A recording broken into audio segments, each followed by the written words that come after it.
sorry, that was just awful. Everything about it, and take that from someone who witnessed it in person. Awful, with a capital awful. Good morning to you. Good Wednesday morning. I'm Dejan Kovacevic of DK Pittsburgh Sports. This is Daily Shot of Pirates. Comes your way bright and early every weekday. If you're into football and or hockey, I also offer up daily shots of Steelers and Penguins right where you found this. Have I mentioned that the Pirates 8-0 loss to the Rockies last night was awful? Well, it was. German Marquez pitched well for Colorado. He's a good pitcher. He didn't need to be a good pitcher to take a no-hitter into the ninth inning at Coors Field, which opened in 1995, had Hideo Nomo no-hit the Rockies as a member of the Dodgers the following year, and then never again. Never has a Colorado pitcher thrown a no-hitter at Coors Field. This one almost did. Almost did. And I'm fine with giving Marquez credit. He did a lot of good things out there. It just didn't matter. It didn't matter. The caliber of the lineup that was put forth, and I know there's going to be people who are upset that Brian Reynolds was given the day off. That stuff happens all across baseball. And the reason you give a guy a day off on the road is because you don't want to give him the day off at home when there's paying customers. That's just a baseball thing. Every team is doing it. This didn't happen because Reynolds was given the day off. This didn't happen because Colin Moran was hit on the wrist 2 nights ago and wasn't available to hit. This happened because this lineup at the big league level is embarrassing. And I'm obviously not being all-inclusive here because Adam Frazier is going to be the starting second baseman in the All-Star game on merit. And Reynolds is who he is. And Ke'Bryan Hayes is, what's the best way to put this, going to be who he is. But the rest of this lineup, Ben Gamel batting third is awful enough. Gregory Polanco batting cleanup is awful enough. But as you keep working your way down that lineup, and you see these names and you see these averages and you see that their averages are lower than a lot of pitchers on their own team.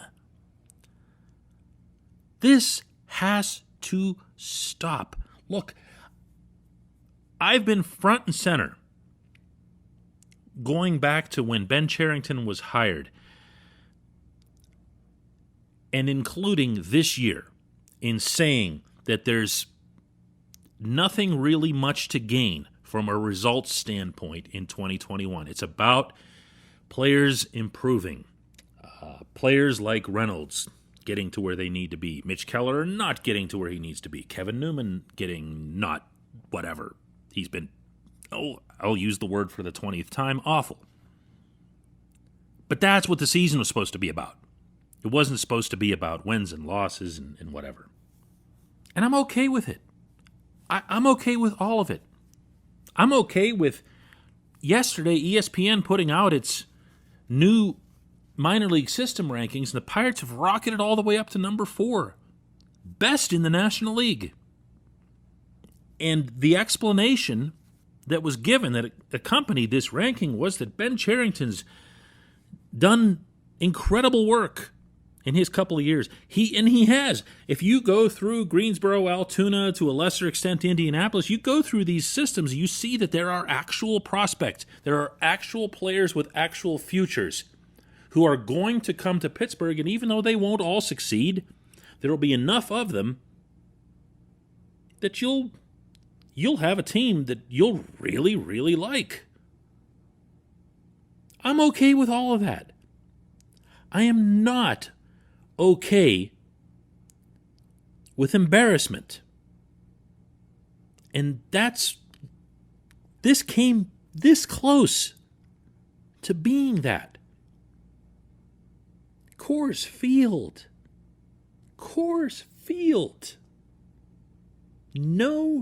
No hitters by a Colorado pitcher ever. Place opened in 1995. Not one. Really, it shouldn't ever happen. What the Rockies did with their bats last night was pretty much what you're supposed to do here. You get 8 runs, you put a bunch of them in the gap. Pirates couldn't do anything. And then when you look at these numbers, you understand why. So it's time to start setting a little bit of a different standard, I'd say, for offense. Ka'ai Tom has got to go. I mean, wonderful. He had the hit. You know, he was the only guy who squared the ball up. Maybe this is a perfect time to point this out because it doesn't sound like I'm piling on.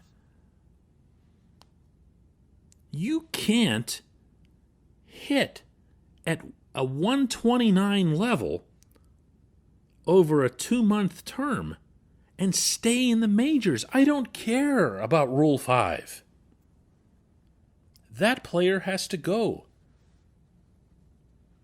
What's happening at shortstop? Remember the 3-way positional battle in Bradenton? Do you remember that? That sure worked out well. Kevin Newman can't hit to save his life. Eric Gonzalez had, my goodness, that pinch hit at bat of his last night was one of the worst you'll see all season. And Cole Tucker isn't even good enough to be in the majors. There have to be other players. There have to be players somewhere who can hit the ball. I believe, and maybe this is naive or excessively idealistic on my part. I know those two things don't have a lot in common, but stay with me. I believe that there is a value to this franchise right now, at this point in time, to not be embarrassed. In wartime, they refer to this as hearts and minds. That on one hand, yes, you have to have the military power to do whatever, but you also have to have sentiment on your side. And they're not making that particularly easy. Whether that's the public, whether that's the media, whether that's internal, whether that's the remainder of the organization, meaning all the way down. I think that stuff is important.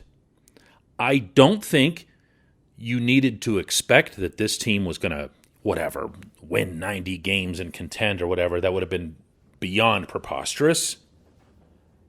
Even 500 was going to be that. But what you couldn't have is embarrassment. And you know what? I mean, there's been a couple occasions where that's been the case. 10-game losing streak was one of them. The 20-0 loss was one of them. This, I'd still put it under one of them, but it was more of a near miss because it's not going to get anywhere near the attention that it would have had Marquez finished that no-hitter. When we come back, just one question.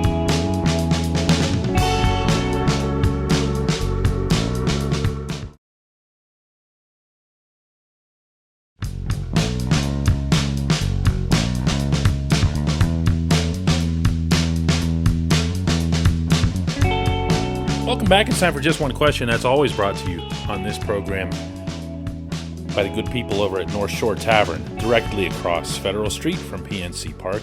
Great place to watch the Pirates when they're on the road. And I know everybody knows about it, because you walk past it to get into PNC Park, but I'm talking about when they're on the road. It's a true Pirates sports bar, not a we'll put up some pennants and call it this or that, or most of the times it's a Steelers bar. This is a Pirates bar, front to back. Oh, and when I say bar, Don't get the wrong idea. North Shore Tavern has steak on a stone. North Shore Tavern has outstanding food. North Shore Tavern, directly across Federal Street from PNC Park.